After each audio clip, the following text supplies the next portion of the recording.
খবর শুনছেন Bardhaman news TV YouTube channel থেকে। আজকের বিশেষ খবর হলো 26,000 চাকরি বাতিলের স্থগিতাদেশ জারি করল সুপ্রিম কোর্ট। তবে চূড়ান্ত রায় ঘোষণা 16 জুলাই। এই রায়ে তিনি খুবই খুশি বলে মুখ্যমন্ত্রী জানিয়েছেন।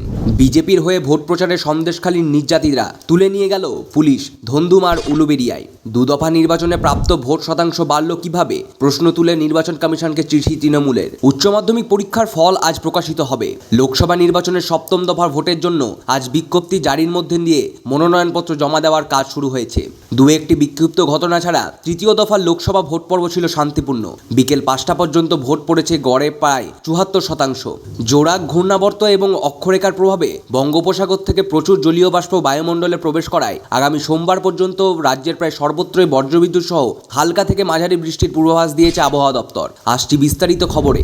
এসএসসি নিয়ে মামলায় কলকাতা হাইকোর্টের রায়ে অন্তর্বর্তী স্থগিতাদেশ দিয়েছে সুপ্রিম কোর্ট। গত 22 এপ্রিল ওই রায়ের 2016 এসএসসি প্যানেল বাতিল করে হাইকোর্ট। ফলে চাকরি হারান 25,753 জন শিক্ষক ও শিক্ষাকর্মী। এই রায়ের বিরুদ্ধে রাজ্য স্কুল সার্ভিস কমিশন, মধ্যশিক্ষা পর্ষদ এবং চাকরিহারাদের একাংশের আবেদনের ওপর প্রধান বিচারপতি DY চন্দ্রচূড়ের নেতৃত্বাধীনে 3 বিচারপতির বেঞ্চে আজ দিনভর শুনানি চলে। গোটা নিয়োগ প্রক্রিয়াকে পদ্ধতিগত জালিয়াতি আখ্যা দেন বেঞ্চ। তারা বলেন, বৈধ এবং অবৈধ নিযুক্তিকে আলাদা করা প্রয়োজন। রাজ্য সরকারের পন্থা পদ্ধতি স্থির করতে বলা হয়েছে।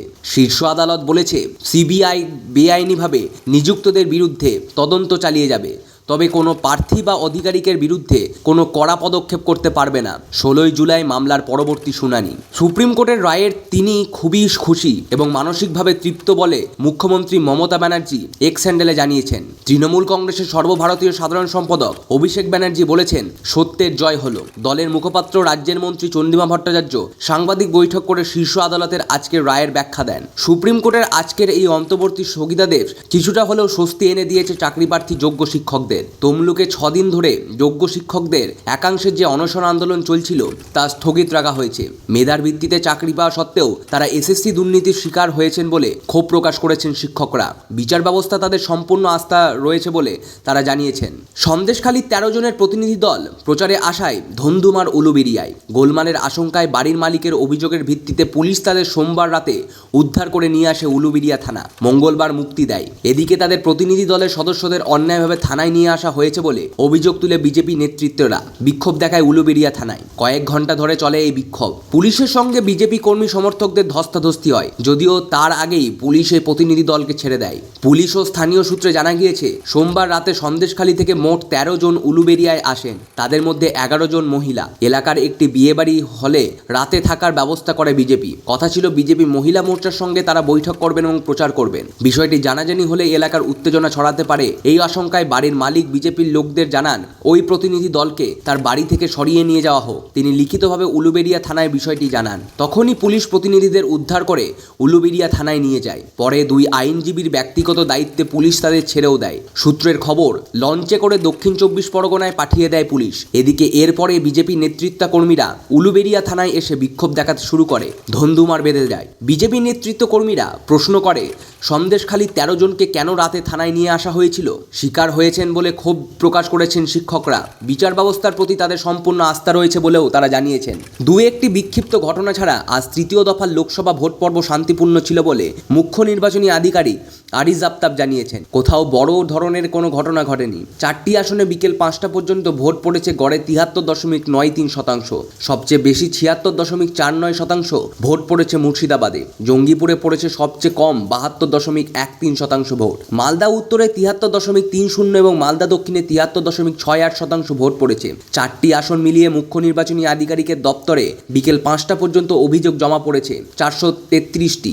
ভগবানগোলা বিধানসভা কেন্দ্রের উপনির্বাচনে ভোট পড়েছে 73.6/8%। এদিকে আজ ভোট মেটার পর মুর্শিদাবাদের ইলামপুরের পাহাড় পরে ইভিএম নিয়ে যেতে বাধা দেওয়া হয় ভোট কর্মীদের। তৃণমূল কংগ্রেসের বিরুদ্ধে এই অভিযোগ ওঠে। পরে কেন্দ্রীয় বাহিনী গিয়ে পরিস্থিতি নিয়ন্ত্রণে আনে। শাসক দলের কর্মীদের দাবি, জোটের সমর্থকেরা ওই বুথে রিগিং চালিয়েছে। বিজেপি আজকের নির্বাচন অপেক্ষাকৃত শান্তিপূর্ণ হওয়ার জন্য নির্বাচন কমিশনকে ধন্যবাদ জানিয়েছে। কলকাতায় আজ এক সাংবাদিক বৈঠকে দলের রাজ্যসভার সাংসদ শ্রমিক ভট্টাচার্য বলেন, তৃণমূল কংগ্রেস বিভিন্ন জায়গায় জায়গায় বিক্ষিপ্তভাবে অশান্তি করার চেষ্টা করেছিল। তবে যে ধরনের অশান্তি ও সন্ত্রাস মানুষ এদিন দেখেছিল, বিশেষ করে মুর্শিদাবাদের অতীতে যে ধরনের রক্তপাত হয়েছে তা এবার দেখা যায়নি। বিজেপির পক্ষ থেকে আজকের নির্বাচনে 57টি অভিযোগ জানানো হয়েছে। মুর্শিদাবাদের জলঙ্গির সাগরপাড়া হাই স্কুলের 10 নম্বর বুথের মহিলা প্রিসাইডিং অফিসারকে সরিয়ে দিয়েছে নির্বাচন কমিশন। তার বিরুদ্ধে অভিযোগ, সকাল থেকেই ভোট কর্মী এবং ভোটারদের সঙ্গে দুর্ব্যবহার করছিলেন তিনি। ওয়েবকাস্টিংয়ে মুখ্য নির্বাচনী আধিকারিকের দপ্তর ও নির্বাচন সদনের কর্তাদের বিষয়টি নজরে আসার পরই তাকে সরিয়ে দেওয়ার সিদ্ধান্ত নেওয়া হয়। ওই মহিলা প্রিসাইডিং অফিসার ওই স্কুলেরই প্রধান শিক্ষিকা। লোকসভা ভোটের মুখে উত্তর 24 পরগনার হাওড়ায় পুলিশের নাকা চেকিংয়ের সময় একটি 4 চাকা গাড়ি থেকে 15 লক্ষ টাকা উদ্ধার হয়েছে। বসিরহাট লোকসভা হাওড়া থানার মটোয়াইল এলাকায় হারোয়া থানার পুলিশ ও নির্বাচনী আধিকারিকেরা আজ নাকা চেকিংয়ের সময়ে ওই অর্থ বাজেয়াপ্ত করা হয়। এই বিষয়ে ওই গাড়ির আরোহীকে পুলিশ ও নির্বাচন আধিকারিকরা জিজ্ঞাসাবাদ করেছে। কার টাকা কোথা থেকে এলো তা নিয়ে তদন্ত চলছে। লোকসভা নির্বাচনের 7ম তথা চূড়ান্ত দফার ভোটের জন্য বিজ্ঞপ্তি জারির মধ্যে দিয়ে মনোনয়নপত্র জমা দেওয়ার কাজ আজ শুরু হয়েছে। এই দফায় দমদম, বারাসাত, বসিরহাট, জয়নগর, মথুরাপুর, ডায়মন্ড হারবার, কলকাতা উত্তর, কলকাতা দক্ষিণ এবং যাদবপুর এই 9টি আসনে ভোট নেওয়া হবে 1 জুন। বরাননগর বিধানসভা আসনে উপনির্বাচনেও ওই দিন ভোট গ্রহণ। প্রথম দিনেই তৃণমূল কংগ্রেসের বসিরহাট লোকসভা কেন্দ্রের প্রার্থী হাজী নুরুল ইসলাম, জয়নগরের প্রতিমা মণ্ডল এবং মথুরাপুর কেন্দ্রের প্রার্থী বাপি হালদার মনোনয়নপত্র পেশ করেন। 14 মে পর্যন্ত প্রার্থীপদ দাখিল করা যাবে। পরের দিন সেগুলি পরীক্ষা করে দেখা হবে। নাম প্রত্যাহারের শেষ দিন 17 মে। এদিকে 6ষ্ঠ দফার নির্বাচনে জমা পড়ার মনোনয়নপত্রগুলি আজ পরীক্ষা দেখা হয়। এই দফায় রাজ্যের 8টি আসন পুরুলিয়া, বাঁকুড়া, বিষ্ণুপুর, মেদিনীপুর, ঝাড়গ্রাম, কাঁথি, তমলুক ও ঘাটালে ভোট নেওয়া হবে 25 মে।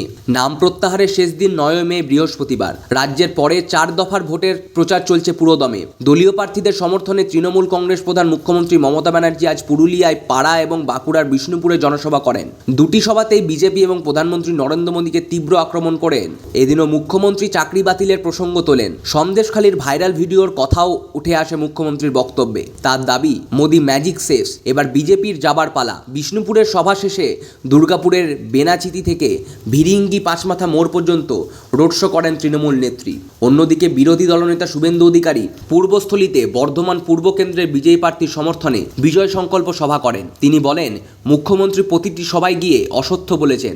সিএএ, এনআরসি নিয়ে তৃণমূল নেত্রী মানুষকে ভুল বোঝাচ্ছেন বলে অভিযোগ করেন শুভেন্দু। এদিকে উলুবেড়িয়া লোকসভা কেন্দ্রের বিজয়ী প্রার্থী অরুণোদয় পাল চৌধুরী ভোটের প্রচারে বেরিয়ে টোটো উল্টে গুরুতর জখম হয়েছে। ফুলেশ্বরের একটি বেসরকারি হাসপাতালে তাকে দেখতে যান শুভেন্দু অধিকারী।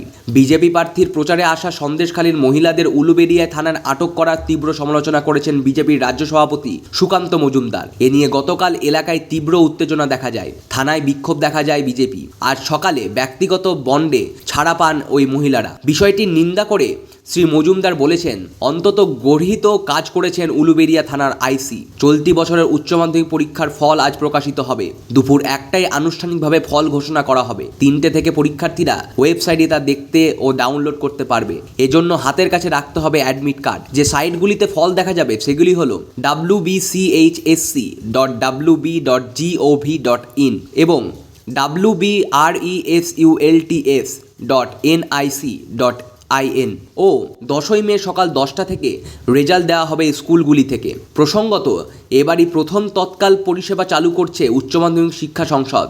মার্কশিট হাতে পাওয়ার পর রিভিউ ও স্কুটনির জন্য আবেদন করতে পারবে পড়ুয়ারা।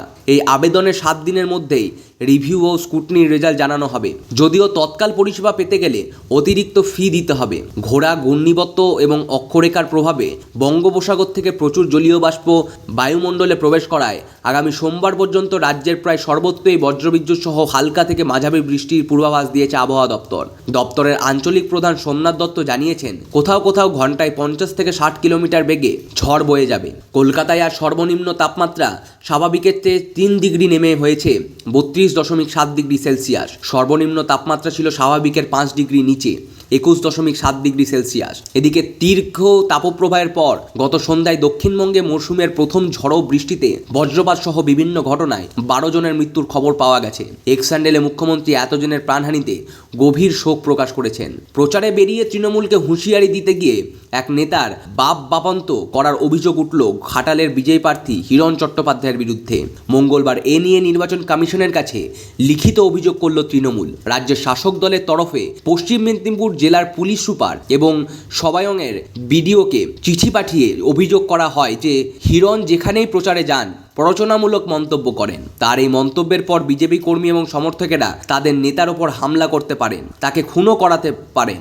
এ নিয়ে যেন প্রয়োজনীয় পদক্ষেপ করা হয়। অন্যদিকে হিরণের দাবি তিনি ভুল কিছু বলেননি। তার কথায় আত্মরক্ষার অধিকার সকলেরই আছে। কেউ যদি দেখেন যে তার ভোট লুট হয়ে যাচ্ছে, তিনি তো দাঁড়িয়ে দেখবেন না, প্রতিরোধ করবেন। আমি মা বোনেদের সেই প্রতিরোধের কথা বলেছি। হিরণের বিরুদ্ধে তৃণমূলের অভিযোগ, তিনি পশ্চিম মেদিনীপুরের জেলা তৃণমূলের সাধারণ সম্পাদক তরুণ মিশ্রের পিতৃ পরিচয় নিয়ে প্রশ্ন করেছেন, তাকে প্রাণনাশের হুমকি দিয়েছেন। ঘাটাল লোকসভা কেন্দ্রের বিজয়ী প্রার্থীর বিরুদ্ধে অভিযোগ তুলে কমিশনের কাছে লিখিত অভিযোগের পাশাপাশি তার বক্তব্যের ভিডিও পেন ড্রাইভ করে জমা দেন সংবের বলপাই ৯ নম্বর অঞ্চল তৃণমূল সভাপতি মানিক মাইতি এবং ভেমুয়া ১০ নম্বর অঞ্চলের সভাপতি অসীম রায়। মানিকের কথায় সোমবার বিকেলে বলপাই এলাকায় নির্বাচনী প্রচারে গিয়ে হুমকি সুরে বক্তৃতা করেছেন বিজেপি প্রার্থী হিরণ। তিনি বাবা তুলে কুকথা বলেছেন। তার ওই বক্তব্যের ভিডিও কমিশনের কাছে অভিযোগপত্রের সঙ্গে তুলে দেওয়া হয়েছে। ভেমুয়া ১০ অঞ্চল সভাপতি অসীম বলেন, ওই নির্বাচনী সভায় হিরণকে বলতে শোনা গিয়েছে মা বোনেরা হাতে লাঠি ঝাঁটা বাটি কাটারি নিয়ে থাকবে, আর মিশ্রের বাহিনী যদি আসে তাহলে মা বোনেরা সামনে থাকবে, আমি থাকবো সামনে, আমার সঙ্গে থাকবেন। মিশ্র তুই কত বড় বাপের বেটা, তোকে ওপেন চ্যালেঞ্জ দিয়ে গেলাম এই বলপাই মোড়ে। ভাইরাল হওয়া ভিডিওয় আরও বেশি কিছু মন্তব্য করতে শোনা গিয়েছে হিরণ। ভিডিওয় সত্যতা যাচাই করেনি বর্ধমান নিউজ টিভি। খবর এই পর্যন্তই।